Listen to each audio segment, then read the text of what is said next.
that there is enough hands on deck for issues with job loss, financial issues, relationship problems, addiction, you name it. But what about those of you suffering with inner ear disorders that have anxiety and mental health problems and declines?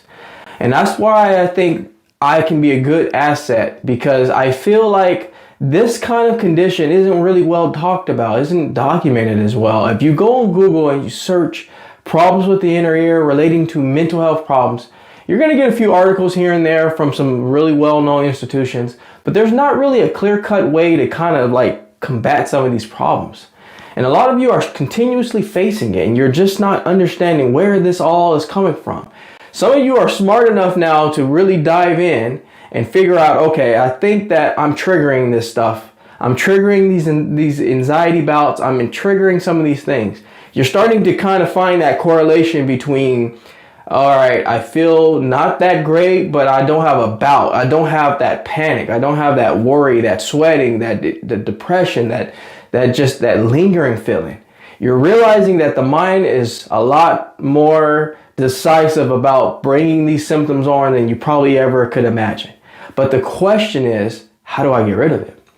Well, I wish I could really answer all of your questions in one video, but what I can do is I can answer some of those questions, and I can even point you to things that you can do without having to go a whole bunch of places, see a whole bunch of providers, get ran from here to there, and still don't know where to go from there. After you've been to all these doctor's offices, you're still wondering, why do I have this ringing going on in my ear? Why do I feel suddenly this depression and this anxiety? Why is my mental health so bad all of a sudden? Why do I have this clogging sensation? All these things are correlating together. And you may have thought, okay, maybe I'm allergic because you've been told you were allergic to something, but you've never had a history of being allergic to anything. And if you were allergic to certain things, you knew what they were by now in this phase of life, that you knew enough to avoid them. I've been told everything under the sun. I've been told I was allergic to this. I was allergic to gluten. I had gluten issues. I had to be on all types of medication. I've been told I have narrowing of my nasal passages, so I might need surgery. I've been told all of these things.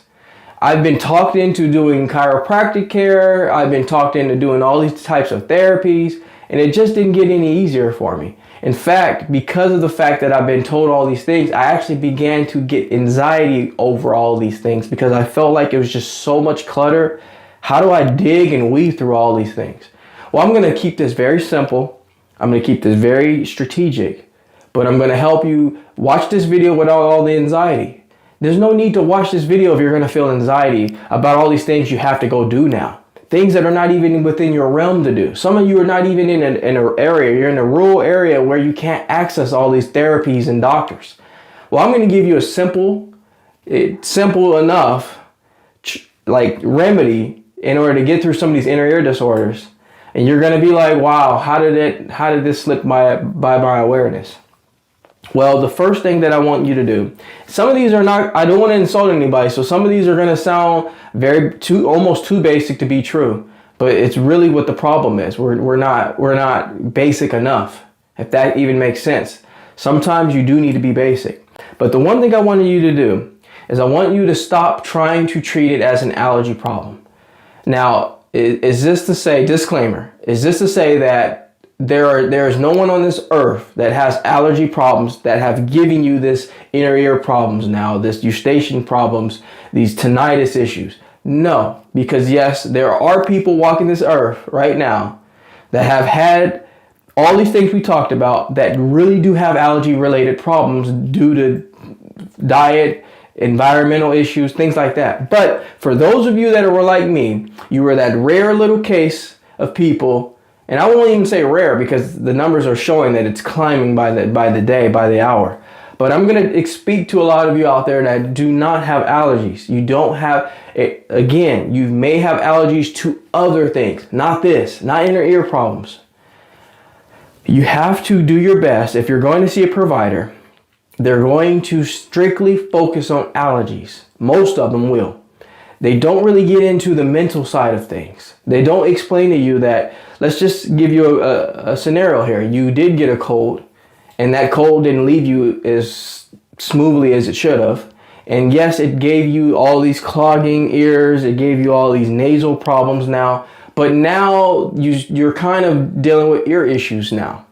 And the ear issues didn't go away the way they should have gone away. And now, because of the time frame of it staying around and lingering, now you have anxiety issues now.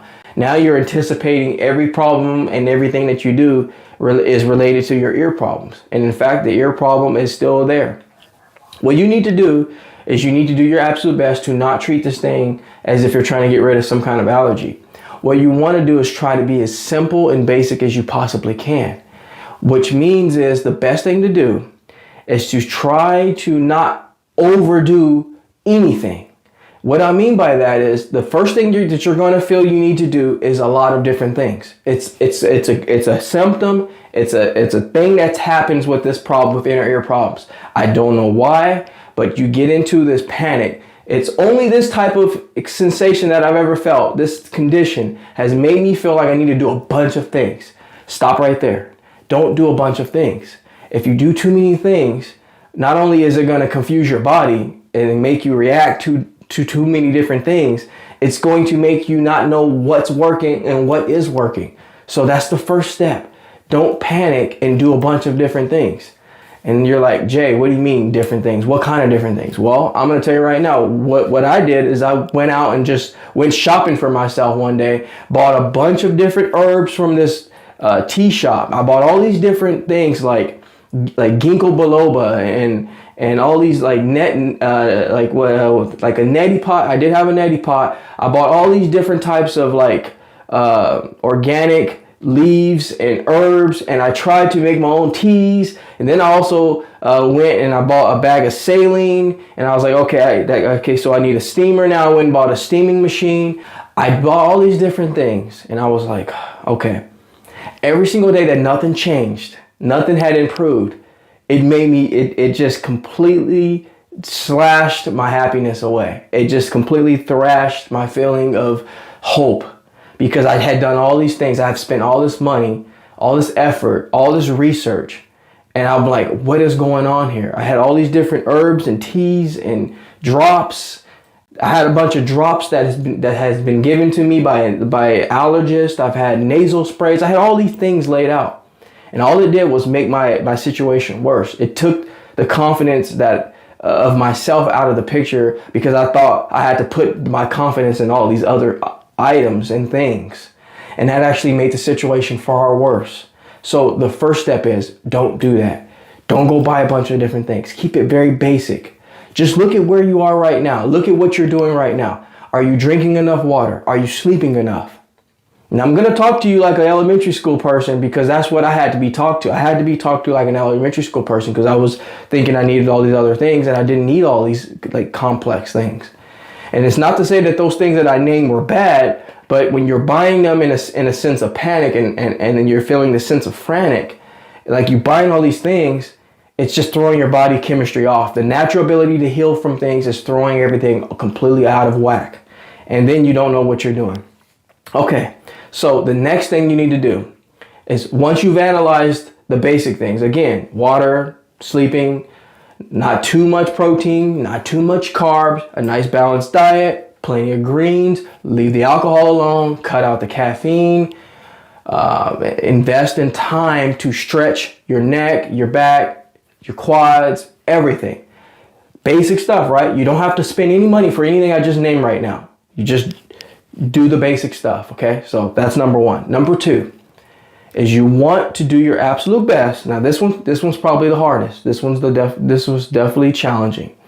Number two is you want to do your best to not skip out on things that you've already prearranged to do. Things that are good, things that you do need to do, things that you have done before, but now you don't think you can do now. So like maybe a long travel, maybe a plane ride, maybe a jog, because you think, okay, I can't go jogging because maybe I'll get too, these are things that I thought, so I'm not just making none of this up. I can't jog and get my heart too elevated, because then if I start panicking, my heart's already elevated, and that can't be good for everything. That can't be good for my carotid arteries. That can't be good for blood pressure. I went through all of that. So If you're a jogger and you have experience jogging, you have experience exercising, you need to still be able to do those things. Of course, if you've been told by your doctor to cut out any physical activity for whatever reason that you're going through any kind of treatment, of course, that's different. But if you feel the way you do and you feel like this anxiety and you feel like, okay, I used to be a pretty good active person, then maybe I should stop doing that stuff because I have anxiety now. Don't change who you are, because then you're putting yourself in the box. You're putting yourself in this shoe box now, and you're going to be stuck there for too long, and then your anxiety is going to get worse because now you're not doing the things you love, the things that you used to do, and you're going to start comparing you now to you then, and then it's just, that brings the anxiety level up again. So number 2, stick to your original plan of what you were doing before this whole thing went haywire. Don't change yourself in that way. If you're going to change, make sure it's a change that you want to make with intention. Don't make a change because you think this condition is making you think you need to change. So that's number 2. And number 3, I'm just going to do 3 today because 3 is enough to not feel overwhelmed, but enough to feel satisfied. Number 3 is you need to be consistent. You need to really think about how this whole thing came on. Like, for example, it didn't come overnight. Regardless if you feel like it didn't really happen overnight. So we can't expect to get rid of it overnight. But we can expect that we can feel better each day. That's the part that you hold on to. Hold on to the part where you can actually start to make improvements each day. Don't go for the stars in this sense. Don't shoot for those stars right now. Shoot for the little gradual wins, the little gradual victories. Like, oh, I felt less clogging a little bit more. I felt the clogging not bothering me as much today. That's a victory.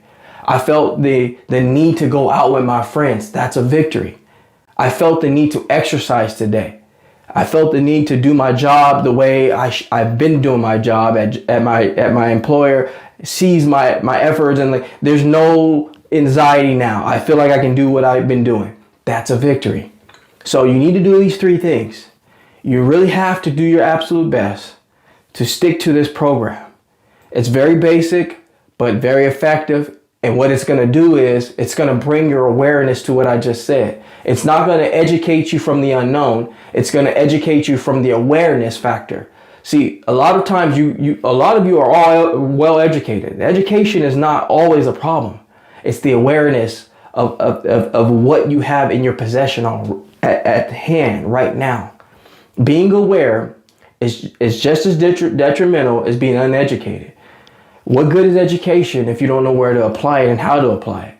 Or you don't know you even have it to apply it. So this video is to not pull something out of this mystery box that's been dug up from an underground cave in a very rural place in New Zealand. This is to tell you that you already have it at your possession and you need to put attention to it. You need to put awareness to it. Once you have done those things, you will see a dramatic improvement in your health by simply just being aware and actually putting attention to it to make yourself aware of the situation enough to want to get through it. And you have all the tools you don't need to buy anything. My books are out there. You don't even need to buy those books. You don't need to buy my book. You have it already. But if you like to buy my book, sure, it's available. But if you don't, you're going to be fine. You have to be aware of what you have in your possession. Don't go out and spend a lot of money. Don't go out and fight with insurance companies to get something covered if you don't have to. Use what you already have, do it with intention, and be consistent at it. And I promise you, and I'm going to that level, I promise you, doing what I just told you, you're going to get through it. You're going to be cured from it. And I just want all of you to understand that, because I don't think you're being told that. I think you're always being told you need something more. You need to do this. You need to do this more. You need to do that more. That's true, but that more doesn't have to come out of your wallet. That more doesn't have to come out of your daily routine, and that more doesn't have to be something you make yourself do all the time, that completely out of your character. So I hope this video was very helpful for you. If it was, please take time to subscribe to the channel. I try to bring content as often as possible. But in the meantime, I'm going to step out of the Jaye in the studio and leave you in good hands with this video. Like anything else, folks, we are here to simply go back to the basics. Take care, everybody, and I will catch you in the next video.